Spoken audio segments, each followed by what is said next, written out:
Demikianlah firman Tuhan, dan Yesus berkata yang berbahagia adalah setiap kita yang setia mendengarkan firman Tuhan dan terutama melakukan dalam kehidupan setiap hari.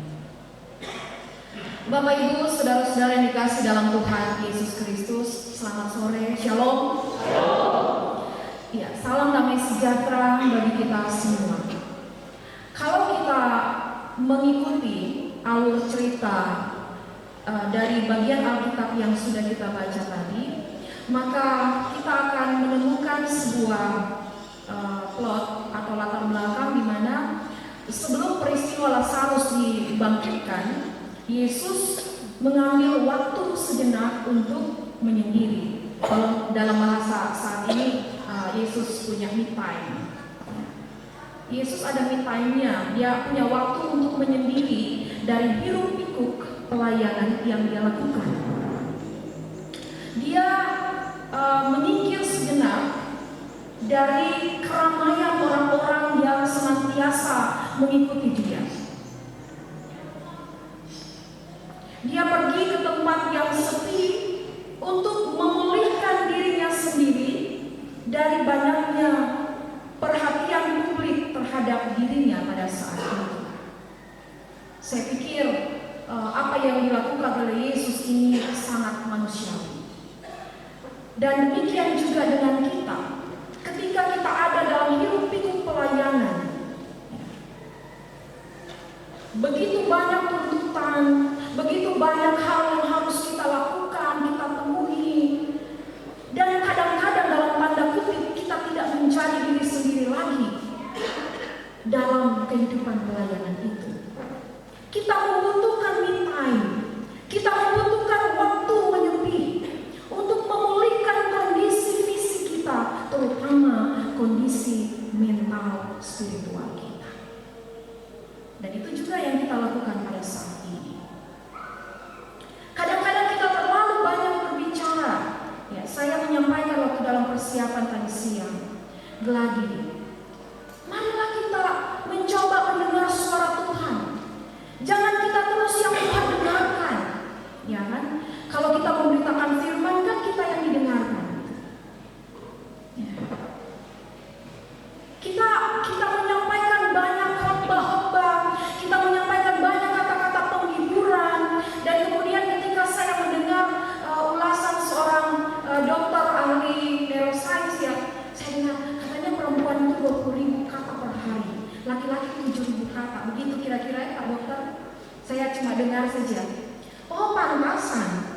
Kalau dalam gereja itu kadang-kadang ada kebosanan, ya. Karena kemampuan otak kita untuk menerima dan kata-kata yang kita miliki mungkin sudah habis, ya. Sampai di rumah kita marah-marah dengan pasangan kita, dengan anak-anak, karena kita menganggap mereka tidak memahami diri kita. Kondisi-kondisi seperti ini membuat kita harus memiliki kesempatan untuk berdiam diri, untuk menyepi, ada me time, memulihkan fisik dan terutama psikologis kita. Dan itu dilakukan oleh Yesus dalam alur cerita ajaran kita. Bapak Ibu Saudara yang dikasihi dalam Tuhan Yesus Kristus, ketika dia sementara berada di sebuah tempat yang cukup sepi, maka terdengarlah kabar yang asalnya 33 km jauhnya dari tempat Yesus berdiam saat itu atau menyendiri. Ada kabar bahwa Lazarus itu sedang sakit, bahkan sudah meninggal. Dia mendengar bahwa murid yang dikasihinya, Lazarus bersama dua kakaknya, sedang mengalami pergumulan yang beramat berat. Tetapi ketika kita membaca Injil Yohanes ini, dia agak sedikit berbeda dengan ketiga Injil sinoptik sebelumnya, Matius, Markus, dan Lukas. Karena dalam Injil Yohanes ini, kebangkitan Lazarus menjadi peristiwa yang sangat penting. Karena apa?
dan Marta. Orang-orang ini sering kita dengar kisahnya. Mereka dikatakan sebagai orang-orang yang dikasihi Yesus dan sangat setia kepada Yesus. Mereka sering menjadi contoh betapa mereka sangat dikasihi oleh Tuhan. Tetapi dalam kisah ini, mereka juga diperlihatkan sebagai murid-murid yang khawatir, khususnya Maria dan Marta. Masih berusaha terus berharap kapan ya Yesus datang. Walaupun mereka adalah murid yang dikasihi, tapi mereka masih khawatir, masih tetap berharap. Tetapi di tengah-tengah kekhawatiran itu diperlihatkan dengan sangat jujur bahwa orang yang sangat dikasihi Yesus pun adalah juga orang yang memiliki kelemahan. Firman Tuhan begitu jujur menyatakan kepada kita semua melalui alur cerita yang diberi judul Kebangkitan Lazarus bahwa orang yang sangat dikasihi pun itu memiliki banyak sekali kelemahan, termasuk kekhawatiran dan kadang-kadang kehilangan pengharapan. Bapak Ibu Saudara dikasihi dalam Tuhan Yesus Kristus, tipe orang yang pertama ini memunculkan relasi persahabatan dan kasih. Jadi orang yang pertama adalah orang yang dikasihi. Jadi pola relasinya atau hubungannya adalah persahabatan dan kasih. Diwakili oleh Maria, Marta, dan Lazarus. Kemudian yang kedua, tipe orang yang sangat dekat. Mereka diwakili oleh murid-murid Yesus. Tetapi orang-orang yang sangat dekat ini juga adalah orang yang ragu. Mereka adalah orang-orang khawatir. Mereka tidak paham bagaimana cara kerja Yesus yang selama ini mereka ikuti. Dan dari mereka kita melihat model relasi persahabatan dan keterbukaan. Dari mana kita lihat itu? Ketika Yesus bilang, oke, mari orang pergi ke sana, ke tempat Maria, Marta, dan Lazarus. Murid-muridnya bilang, jangan, tidak usah ke sana. Engkau tidak ingatkah beberapa waktu yang lalu engkau hampir dibunuh di sana, engkau hampir disesah di sana. Jadi mereka adalah orang-orang yang khawatir, yang ragu. Tetapi mereka punya relasi persahabatan. Jadi bebas saja menyampaikan kepada Yesus secara terbuka.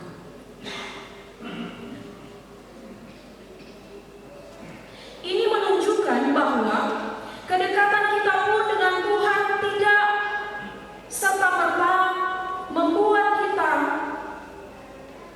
bebas dari semua halangan, rintangan. Seberapa banyak waktu khusus kita dengan Tuhan dalam doa itu tidak menjamin bahwa semua masalah itu akan selesai, apalagi masalah-masalah dalam pelayanan. Saya pikir itu sudah diungkapkan oleh Bapak Penatua dalam refleksi.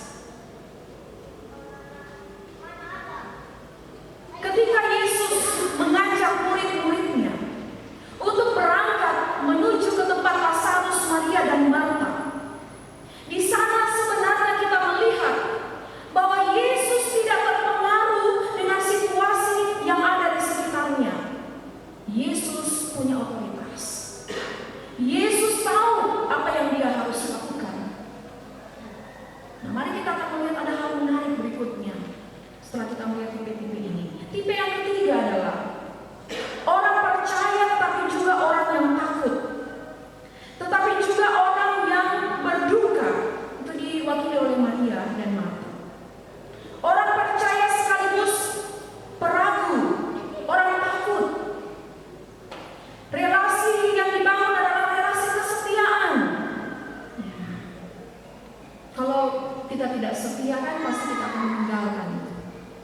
Makanya Maria dan Marta sekalipun dalam situasi yang sulit, berduka, mereka tidak meninggalkan. Tetapi mereka takut, mereka ragu. Relasi mereka adalah relasi kesetiaan. Mereka berusaha percaya justru dari tengah-tengah ketidakpastian pada saat itu. Kemudian relasi dan tipe orang yang keempat adalah orang banyak, atau yang disebut Ohlon. Ohlon ini bukan orang yang tidak kenal Tuhan. Mereka adalah orang-orang yang kenal Tuhan. Bahkan mereka sangat dekat dengan ketiga murid Tuhan yang dikasihi, Lazarus, Maria, dan Marta. Oleh sebab itu mereka datang di tempat ketiga murid ini untuk melayat, untuk menghibur karena kematian. Tetapi mereka juga adalah orang-orang yang ragu. Mereka membutuhkan bukti. Kalau memang Tuhan mengasihi Lazarus, harusnya Tuhan itu datang untuk bertindak segera.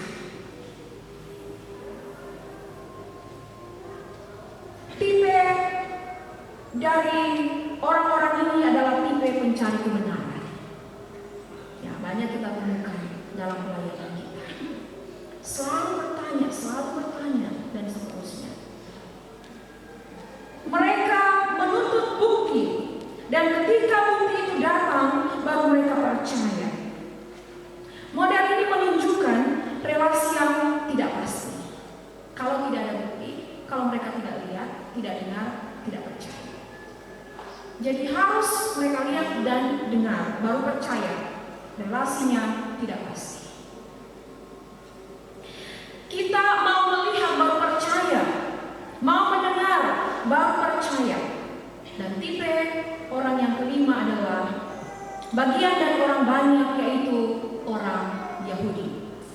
Saya kira sengaja dituliskan secara spesifik orang Yahudi untuk menunjukkan bahwa mereka adalah orang-orang yang tahu apa itu agama, bahwa mereka adalah orang-orang yang tahu apa itu kebenaran, bahwa mereka adalah orang-orang yang tahu bagaimana aturan-aturan yang ada dalam kehidupan keagamaan khususnya bangsa Yahudi. Mereka tahu harus bertindak seperti apa. Dan oleh sebab itu kita melihat sebuah gambaran yang sangat jelas tentang mereka ketika dalam perumpamaan orang Samaria yang murahan. Orang Yahudi tidak menyentuh mayat itu karena mereka tahu kalau sentuh pasti mereka tidak bisa melayani di sinagoge. Jadi mereka kasih tinggal saja daripada saya tidak melayani. Mereka adalah orang-orang yang tahu agama itu, yang tahu bagaimana mereka harus melakukan kebenaran itu. Dan pertanyaan reflektif bagi kita semua, apakah semua tipe, semua model relasi, semua dimensi naratif ini ada pada diri kita sebagai pelayan Tuhan, jemaat Tuhan? Nah, satu hal yang menarik yang saya katakan tadi, bahwa dalam alur cerita dikatakan Yesus sengaja untuk datang tidak tepat waktu di saat kematian Lazarus. Wow, adakah Tuhan yang begitu tega seperti itu? Adakah Tuhan yang membiarkan anak-anaknya bersedih dahulu baru dia datang? Betapa teganya Tuhan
bagi Lazarus, kedua kakak beradik Maria dan Marta, dan juga bagi banyak orang. Dan itu ditutup dengan sebuah kalimat supaya mereka belajar untuk percaya lagi. Nah, Bapak Ibu Saudara, terkadang dalam kehidupan pelayanan kita begitu stres dengan banyak hal, khususnya terkait dengan pelayanan. Kita berpikir bahwa harus melakukan semua hal yang Tuhan mau untuk pelayanan ini, padahal tidak seorang pun yang tahu apa yang Tuhan inginkan. Tidak ada seorang pun yang tahu bagaimana cara kerja Tuhan yang sempurna itu. Itu hanya ada dalam otoritas Tuhan. Dan ketika kita menyadari bahwa kelima dimensi naratif, kelima model, kelima tipe relasi itu ada pada kita, berarti kita masih manusia biasa. Oleh sebab itu, sebagai pelayan Tuhan, mari kita senantiasa datang kepada Tuhan. Kita katakan bahwa Tuhan, saya tidak memahamimu 100%. Saya tidak tahu bagaimana cara kerjamu sesempurna Engkau melakukannya. Tetapi aku tahu bahwa ketika terjadi kematian, kesedihan, kedukaan, luka, Engkau menangis. Artinya, yang aku tahu bahwa apapun yang terjadi dalam kehidupan pelayananku, aku tahu bahwa Engkau tidak pernah meninggalkan. Amin. Ya. Ya. Tadi sudah diungkapkan oleh dalam narasi tadi ya, bahwa kita hidup memang untuk melayani Tuhan. Hidup untuk melayani Tuhan itu sungguh luar biasa. Dan ada kata-kata penguatan bagi semua pelayan Tuhan. Ya. Akulah kebangkitan dan hidup. Tiada seorang pun yang datang kepada Bapa kalau tidak melalui Aku.